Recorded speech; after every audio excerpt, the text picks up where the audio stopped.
Good evening. Happy anniversary, Thrift community. Welcome to the 50th anniversary celebration of MCC Thrift. We're so grateful that you're here today from across Canada and the US, and we're thrilled that you're part of the MCC Thrift story. My name is Laura Kelmar, and I serve as Director of Marketing and Communications for MCC Canada. I'm here at the MCC Furniture Thrift Store in Winnipeg, Manitoba, Canada. We're located just about 115 kilometers or 70 miles from the very first shop in Altona, Manitoba.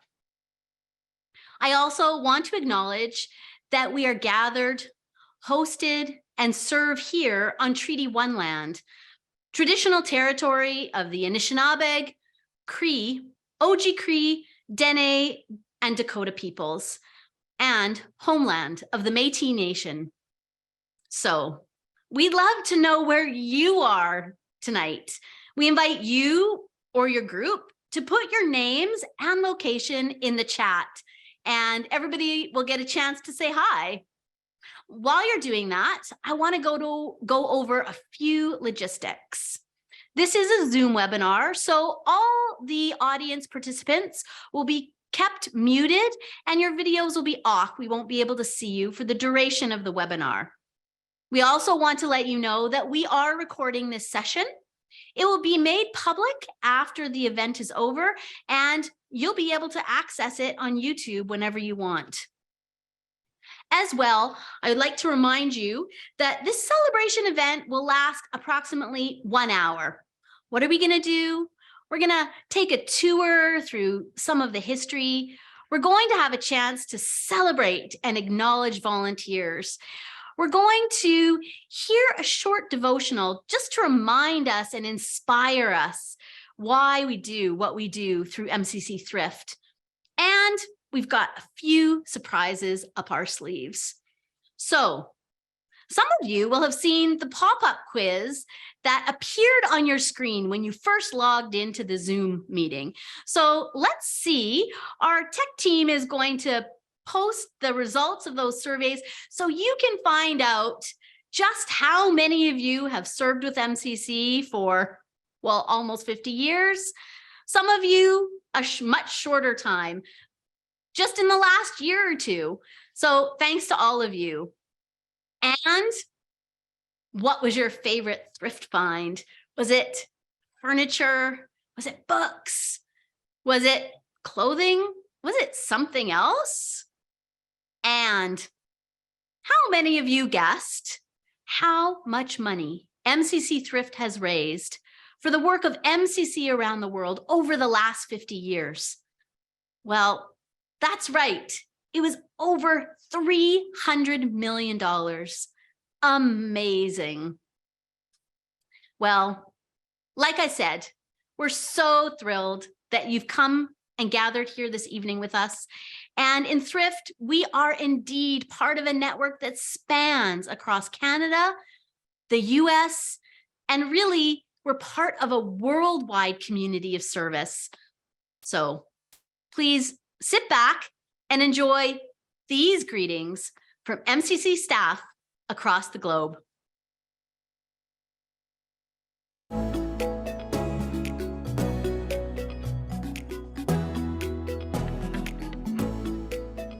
Greetings from the fields of Kansas. My name is Michelle Armstrong. I'm the Executive Director for Mennonite Central Committee, the Central States region. And I want to wish Thrift a happy 50th anniversary. And thank you so much for your contributions that helps the work of MCC of relief, development, and peace around the world. Thank you. Hi, I'm John Head, Executive Director of MCC in Ontario, and I'm standing in the thrift shop in Kitchener to wish you congratulations on 50 years of thrift. Thank you to all the volunteers and staff who keep things running. We simply couldn't do it without you. Hello, Thrift community. This is Hyacinth Stevens, Executive Director of MCC East Coast, and I just want to take this moment here in Philadelphia to Thank you and all the volunteers for the great work that you have been doing to support MCC. Hi, I'm Lisette Miranda. And Cesar Flores, MCC Area Directors for Central America and Haiti. We are saying hi from the community of El Tamarindo in Carazo, Nicaragua. Thank you for your support and these 50 years of thrifting. MCC have made a contribution for this water well for $35,000 that will benefit 117 families. Thank you for your work. Without all your work, it's impossible that we can do this kind of projects. Hello, I'm Wawa Chege here in Kenya, East Africa. We are the East Africa and Sahel Area Directors, and Thrift, we want to say thank you very much for your amazing work and congratulations on your 50-year anniversary. To all the staff, the volunteers, and everyone in Thrift, you make our work possible. Thank you, thank you, thank you. Happy anniversary. Greetings, I'm Eileen Cossamham. I serve as Executive Director for MCC in Saskatchewan. I'm here at a potluck with material resource volunteers and some MCC staff, and we are so grateful for 50 years of Thrift, for all the volunteers and staff who make it happen. We couldn't do our work without your help. Congratulations and hooray for Thrift!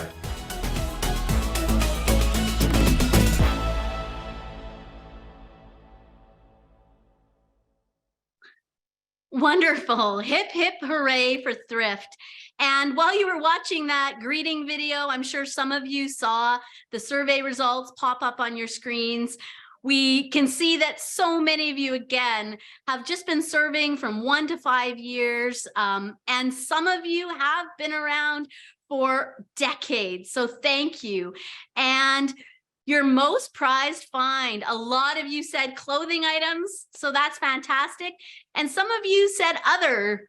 So, wow, I'd love to sit down with all of you and ask what that amazing find at MCC Thrift was. Well, we've had a lot of time at MCC Thrift. We've seen all kinds of eras come and go. But now, let's go back. Let's go back 50 years, back to 1972. It was the era of avocado green fridges, Ford station wagons piled with kids in the back, and of course, no seatbelts, crushed velvet pantsuits, and a loaf of bread for 26 cents. Can you imagine? Yeah, let's go back and remind ourselves of that origin story, the very beginnings of MCC Thrift.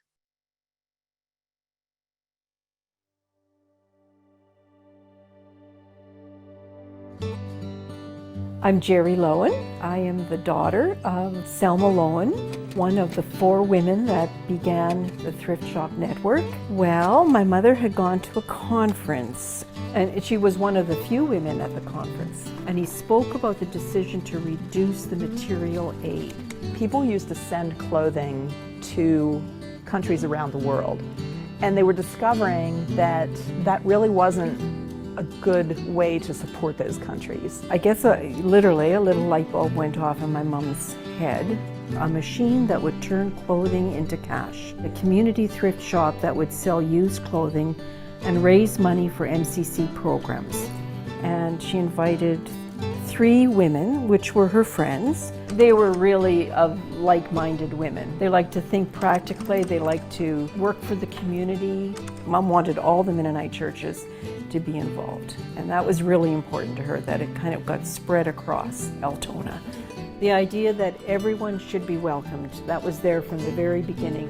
2 months later, they started their first little thrift shop. I mean, they had no money to put new shelving in or anything like that. They made do with what they had at their own homes to put the shelves and the racks up. It did spread. A month or 2 later, it was in Steinbach, and before you know, the other places in Winnipeg had thrift shops. Within 10 years, there were over 50 thrift shops established around the United States and Canada. From that tiny seed, it's grown into more than 108 thrift shops across Canada and the United States, contributing millions of dollars each year. It was, as Mom would say, it was a well-oiled machine.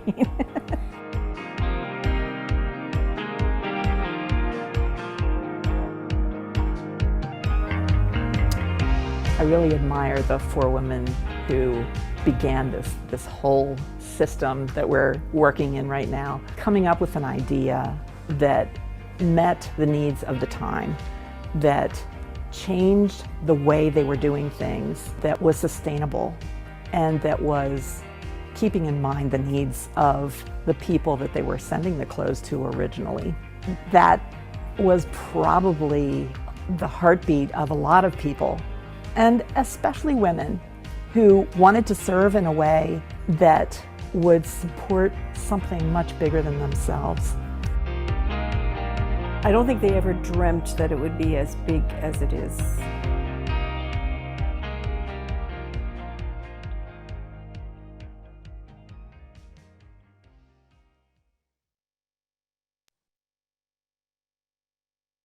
Hi, everyone.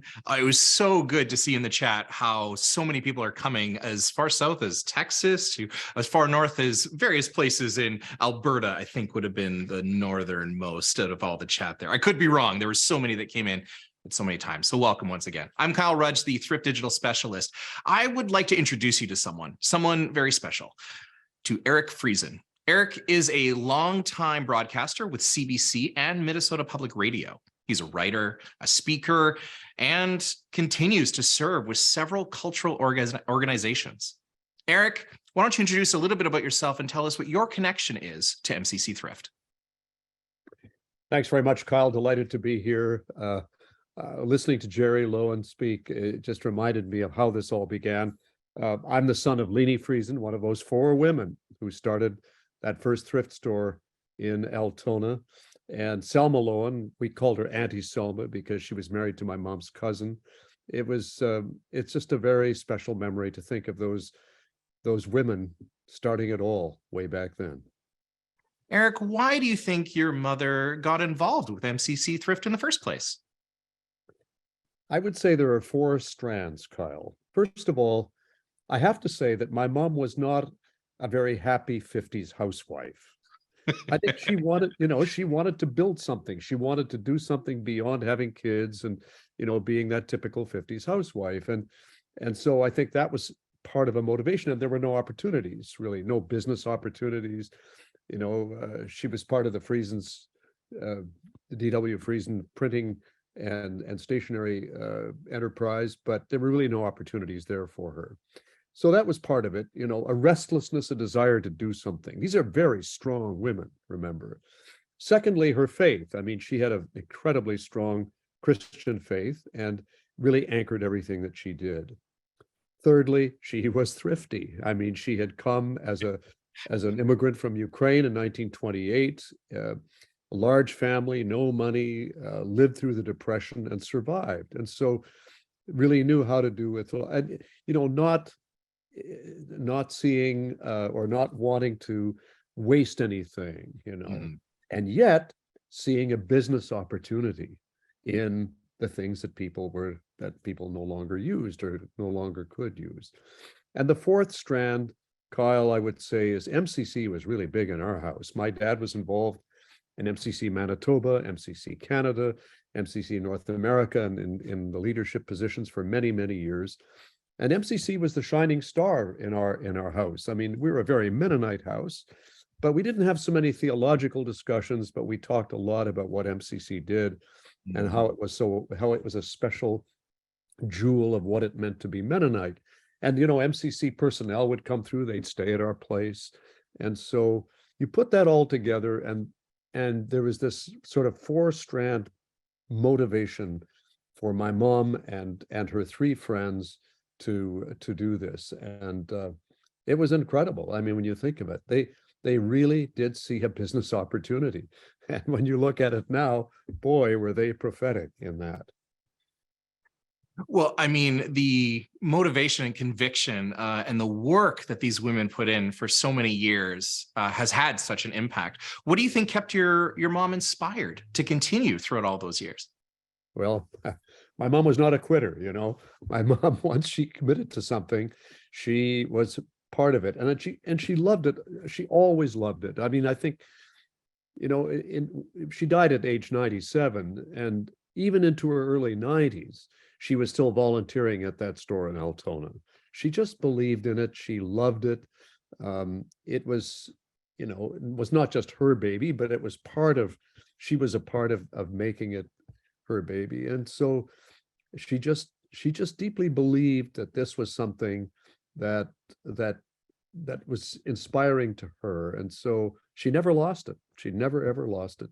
And whenever my daughters and my grandkids would come to Altona, they would flock off to the thrift store, and they would bring back all kinds of stuff. They just loved it. It was almost more important. It was more important than going to the Friesens plant and looking at the latest printing press, really. What wonderful memories I'm sure that you have, your mom and all the rest. Thank you for sharing them with us, Eric.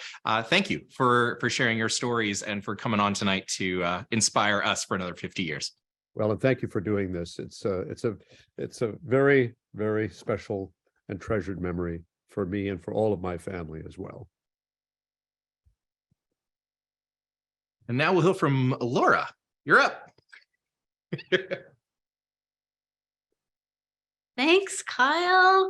Thanks so much, Eric. We're just absolutely thrilled to hear from you. And yeah, we'd love to sit down for coffee and hear more about maybe sorting some clothes in your basement as a little boy. I don't know how your mom put you to work, but thanks so much for sharing a little bit of your memories and your memories of your mom, who sounded like an amazing woman. Yes, MCC has had a huge impact, not just on Eric's life, but on the lives of thousands of people over the decades, locally and around the world. Thrift shops have strengthened communities and built relationships. Our work of reselling and upcycling have kept literally hundreds and thousands of pounds of garbage out of landfills. And every purchase has been a gift to the world.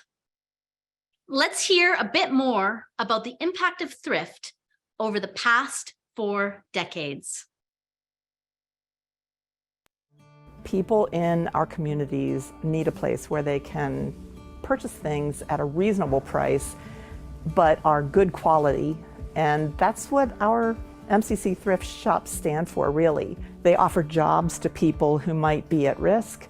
They offer volunteer experiences. They've become really important parts of their community.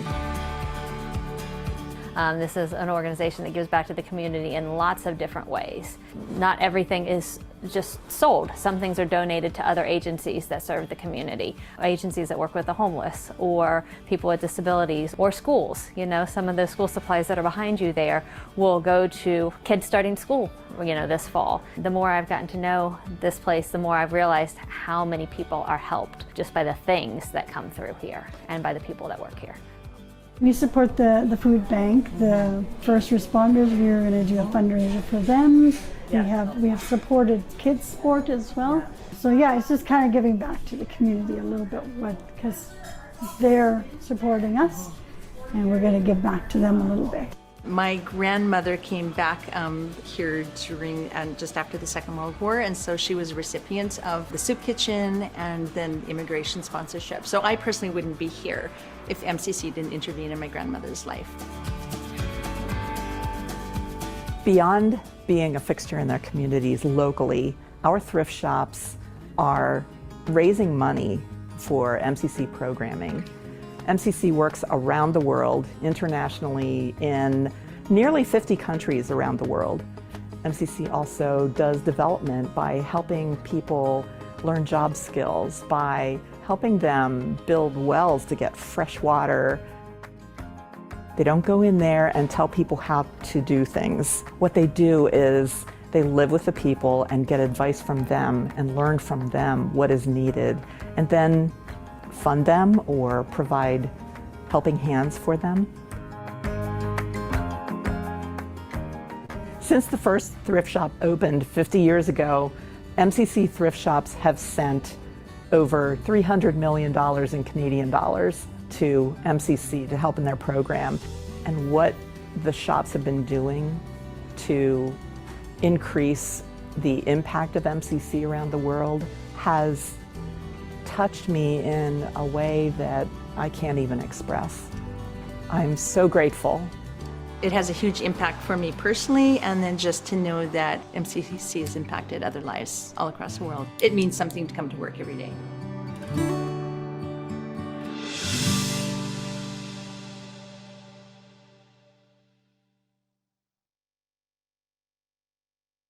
I just want to thank Lori, who's here with us tonight at that very MCC furniture thrift shop here in Winnipeg. It's great to be in this location. It's great to hear about that impact locally and around the world. And now I'd like to introduce you to Rebecca Hernandez. Rebecca is the Organizational Development and Racial Equity Director for MCC US. Rebecca is going to share a short devotional with us and remind us of the importance of hospitality through the work of MCC Thrift.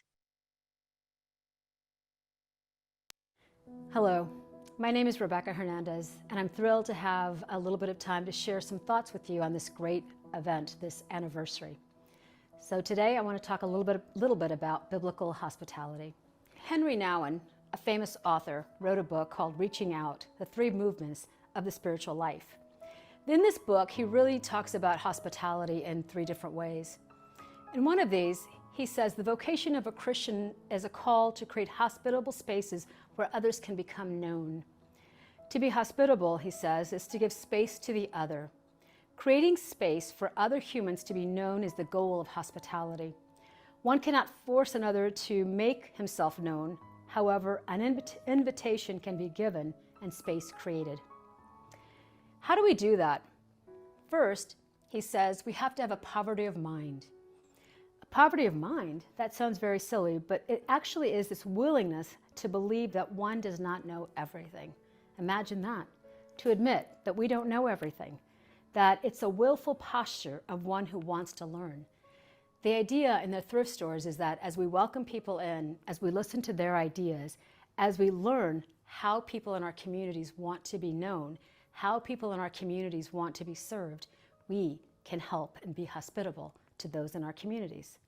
People different from ourselves, people like ourselves. That's part of the steps. First, poverty of mind. Secondly, the poverty of heart. Poverty of heart means an openness to receive the emotions and experiences of others. It's an assumption that our own emotions and experiences is insufficient and can be expanded by gleaning from others.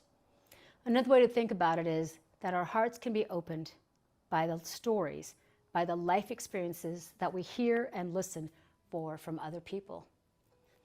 That we hear from other people, we listen with our hearts, but also our minds and with our spirits. That sounds very flowery, in fact, but the reality is that means that we are open-hearted and that we listen to others' stories, their pain, their suffering, their joys. That poverty of heart is an openness and a vulnerability to hear from other people.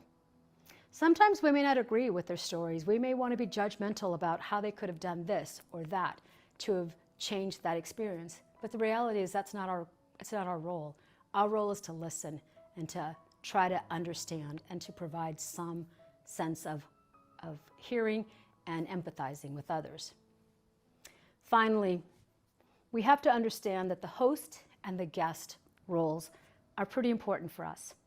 We like to consider ourselves as a host, but if you think about it, Jesus, God, was both a host and a guest in the Bible. Throughout the Bible, from Genesis to all the way through Revelation, he talks about himself as a host and a guest. God is host, first of all. In Genesis 2:4-6, in the Garden of Eden, he invites man and woman to come in, to take part in his creation. He invites them in to take part and to be overseers of the garden and all that is within it. All the way through to Matthew 26:17, he says, breaks bread, and he says, take and eat. This is my body broken for you. But God is also a guest. In Matthew 25:34, he says, I was hungry and you gave me something to eat. I was in prison and you visited me. And it goes on, and we wonder, was that really you, Jesus? I don't remember that. But yet he says, I was the guest you gave to me. And finally in Revelations, he says, I knock at the door, and he waits for you to invite him in. So we like to consider that as part of the story, host and guest. But remember that we are not of this world. This world is not our home. Our home as Christians is the eternal home. Our home is in heaven, and we are just guests in this world. So what does that really mean for us? How do we act if we're the guest? Well, if you remember as a guest, we want guests to act a certain way. We want them to listen to us as the host, that we as a host are in control of everything. So what does that mean for us if we are only the host but never guest? That means that as hosts, we tend to control things. We like to be in charge. We like to tell people where they can sit and how far they can enter into certain spaces. But the reality is, we're not always the host. And if you think about guest, we sometimes relegate guest to only temporary spaces, especially guests we don't really mean to invite all the time. But the only way that we can think about the bad guest is if we see ourselves as only being a good host.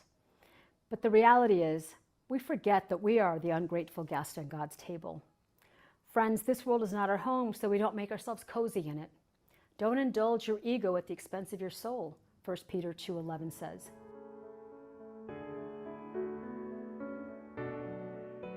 Mother's Day last year, my pastor talked about how we really honor women. So he talked to men specifically and said, men, let's talk about ways we can affirm women.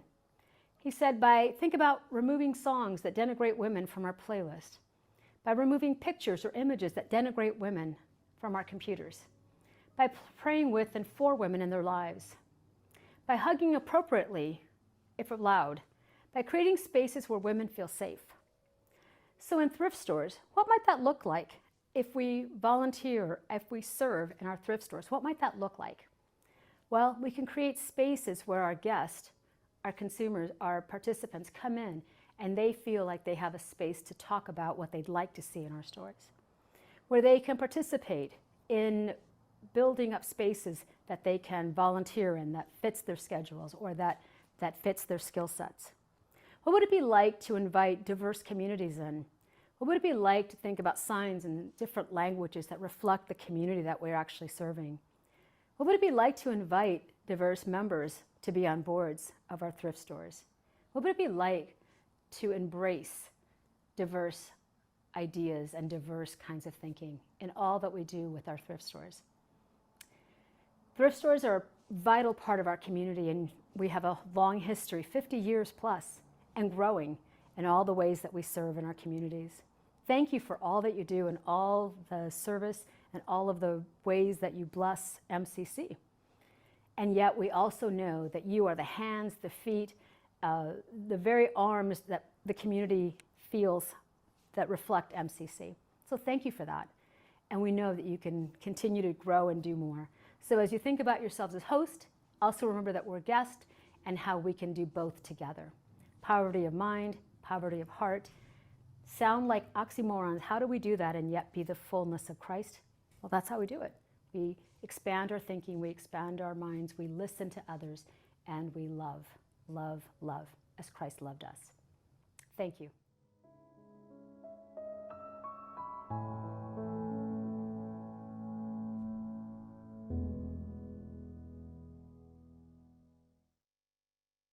The first 4 ladies that started the first thrift shop were not paid. They were all volunteers. Volunteers are the backbone of all the thrift shops.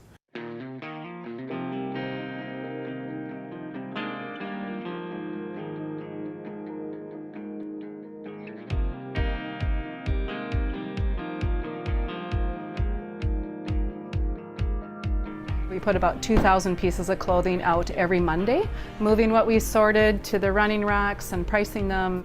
It's really fun. And it's a really good outlet for my type A organization. There you go. I love to sort. John Krolik gets all of our denim patches. He's done that now for 38 years. He does an awesome job, and he's very, very committed.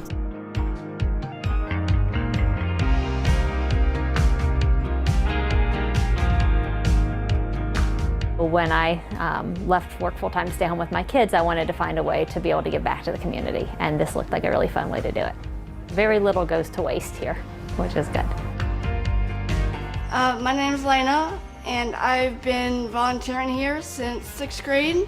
This is my grandpa, Wilbur Bauman. We recycle books. She's a collector of books too. You should see her bedroom. It's full of books. I love working here. It's all memorable. Going and offering yourself and your time is going to be pretty easy once you get there, because there are so many things that can be done. I feel like we were put on this earth to help each other, not just to live in our own little bubbles. Our volunteers take great pride in how we present ourselves, and the customers love it. This is our first job in Canada, from North Africa, Tunisia. Actually, I bought all my stuff here, so that's how I get to know them. And it's great people, great cause, you know what I'm saying? With a smile and laugh with everybody here, and great team. We don't feel like it's hard work. Every day is something different. She always has interesting projects for us. Challenges. Challenging progress, yeah. That's just turned 95. You did not. I made up my mind that I will work as long as I can, help as long as I can, because it's a good cause. And if it feeds a lot of people, then what other excuse would I have not to?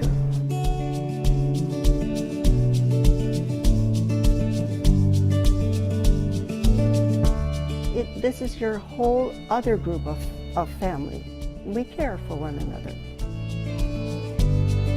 It comes from the heart, because it's what I've experienced in these past few years, that deep respect that every volunteer have for each other, and it changes the air.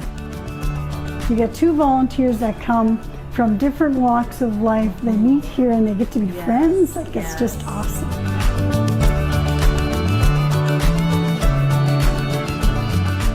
If you're here for an hour or here for 5 hours, it all matters. Your contribution is felt the world over, and I want to say thank you for what you do. Keep doing what you do. We appreciate you. We honor you.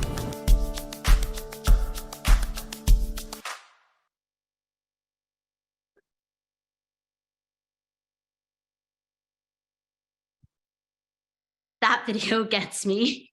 We appreciate you and we honor you. Thanks again for everything you do.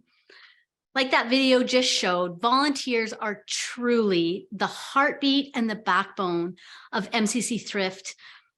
We wish we could visit each and every shop and see your lovely faces in person.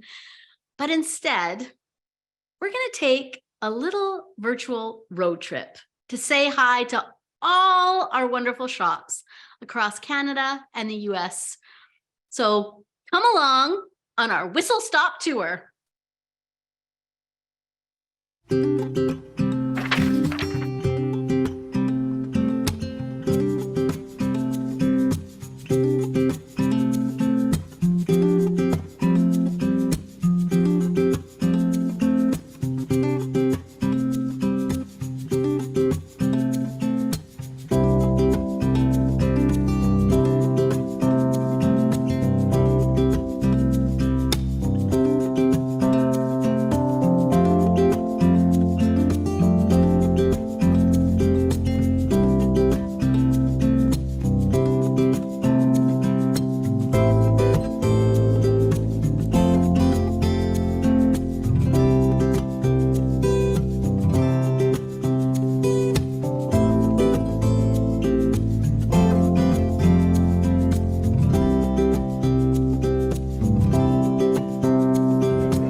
Good evening, everyone. I'm Kyle Rudge, Thrift Digital Specialist for MCC Thrift.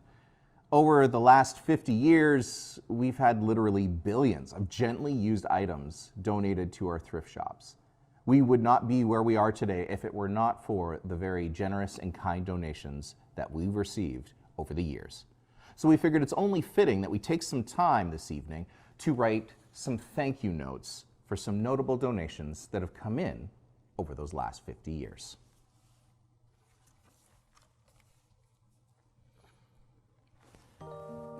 Thank you, thrift shop donor, for that vintage Bob Mackie hand-beaded designer gown. We now have mandatory black tie Tuesdays at the shop because our manager refuses to take it off. Ah, it's good. Ah, yes. Thank you, thrift shop donor, for the ornate birdcage, complete with live bird inside. It gave us the push we needed to finally start that gently used pet department. I think I can do that one better. Let's try that one again. Here we go. Thank you, thrift shop donor, for the ornate bird cage, complete with live bird inside.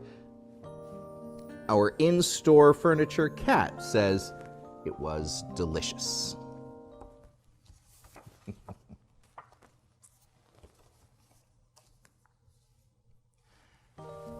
Thank you, thrift shop donor, for the bag of socks labeled singles. We've counseled them through their breakup, and now they are feeling much more confident living their best lives as repurposed insulation. I think I can do better. I think we can do better now. Let's try that one again. Let's try that one more time. Thank you, thrift shop donor, for the bag of socks labeled singles. You'll be happy to know we found lifelong companions for each of them on Tumble. There we go. The app.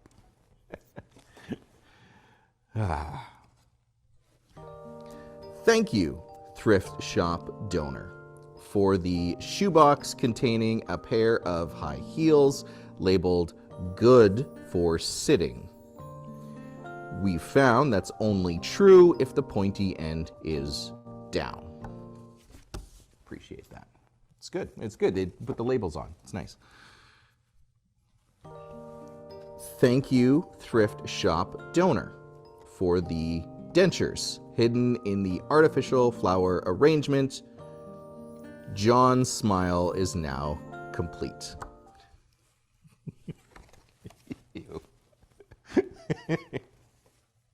Let's do that one again. Thank you, thrift shop donor, for the dentures hidden in the artificial flower arrangement. It sold for a lot more than the artificial flower we found last year in the arrangement of dentures. Okay, one more. Thank you, thrift shop donor, for the prosthetic foot you donated. It really gave our Halloween department a leg up. Thank you to all the donations. I'll keep writing some thank you notes. You enjoy the rest of your evening.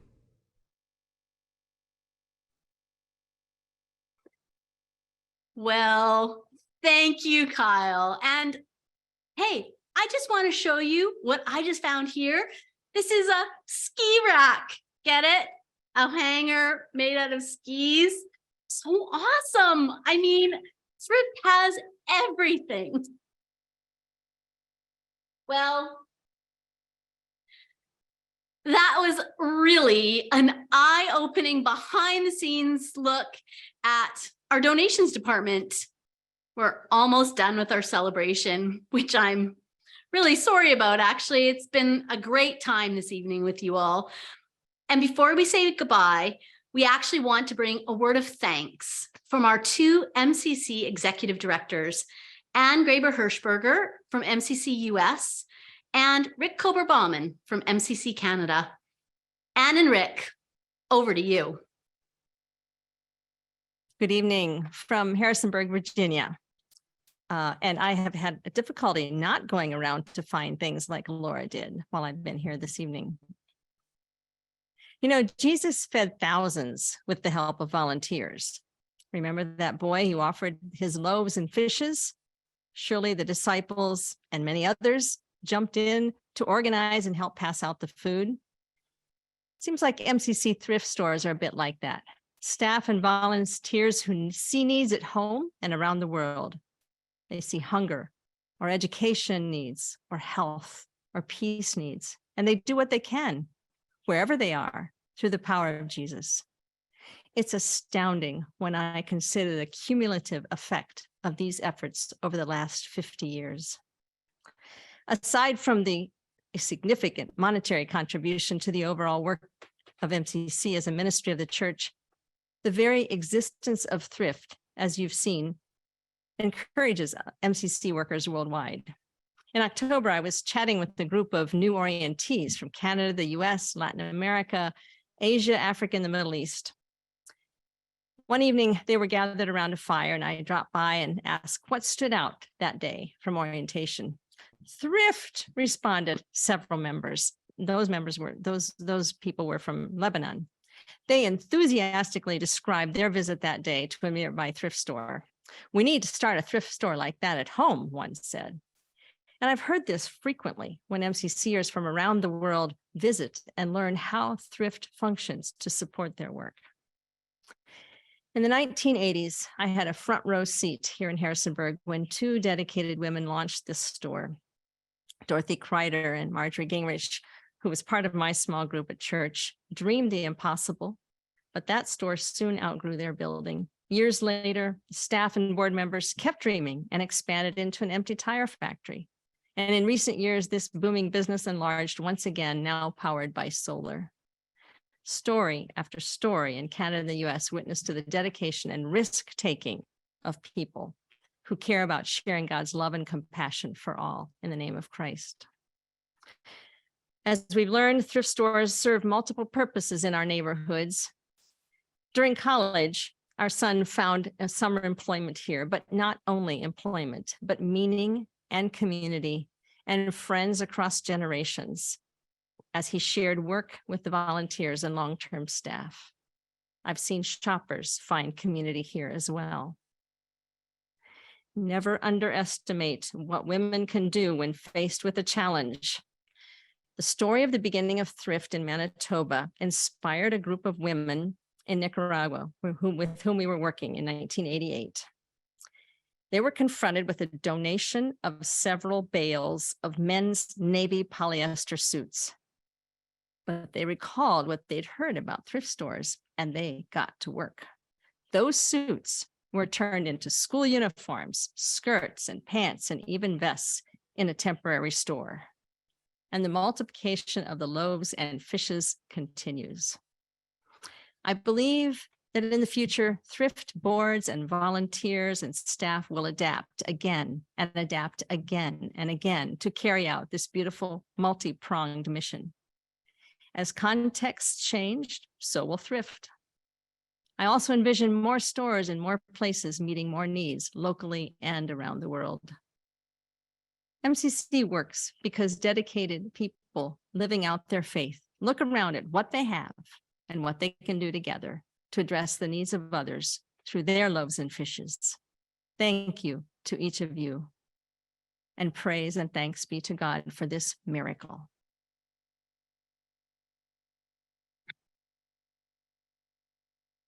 Well, greetings all you friends of thrift. So glad you chose to spend an hour of your life celebrating today. Thanks be to God. I have a person in my life who regularly reminds me of the shortcomings of MCC. This person seems to like me to know the places that MCC needs to improve. Recently in their community, which shall remain anonymous, MCC opened a new thrift store. I braced myself when their WhatsApp message came in on grand opening day. It said, MCC knows how to do thrift. Nobody does it better. I contained my enthusiasm with a response something like, "So glad you like it." In a recent widely broadcast news story, a Manitoba man was showing off his barbecue smoker, a repurposed filing cabinet from the MCC, as he said it. No need to say the words thrift or even store, just the MCC. I chuckled and I wondered what our thrift branding people thought, but realized there was a wonderful truth embedded in his telling the world that his smoker came from the MCC. Thrift is not separate from MCC. It is a deeply valued expression of our ministry of sharing God's love with all in the name of Christ. It's a grassroots movement of people wanting to participate in a practical response to some of the world's greatest needs. And what is that if not MCC? And who are those generous people touching and being touched by the needs of the world in thrift? They are, of course, volunteers, many of you listening here this evening. Volunteers, the heart of thrift, and the work wouldn't be done without you. You're dedicated, thoughtful, motivated, innovative people. To all of you who are volunteers who choose often weekly to bring your greatest treasure, your time, to share with the world through MCC Thrift, I say thank you ever so kindly. Now, some of you may know that depending on the year, nearly a third of MCC's income is from thrift stores. What a gift to the world. What a genuine sharing of God's love for all in the name of Christ. And in addition to the remarkable MCC work fueled by thrift nationally and internationally, we know thrift's impact is deeply felt in local communities where thrift shops are places for people to make meaningful contributions of time, build lifelong friendships, and where shops have positive impacts on the people and the neighborhoods they serve. I was in one of our local shops this morning. It's the one in which my now 94-year-old mother volunteered almost from its beginning. I remember her worrying out loud sometimes about the future of thrift, wondering especially if there would be volunteers after she could no longer help. So let me assure you, Mom, if you are watching, there was a fine community of volunteers there today, most of them not quite 94 years old. The thrift vision obviously flourishes. And I'm confident that will continue. Not without effort, not without brilliance, and yes, probably some risk-taking from thrift leaders. What do I see coming? I see things like by the pound sales and bulk sales and contracts with municipalities to help them in their recycling efforts, and maybe the use of some sophisticated technology to separate fibers in the synthetic fabrics we get so they can be reused or recycled. And I see more MCC thrift stores.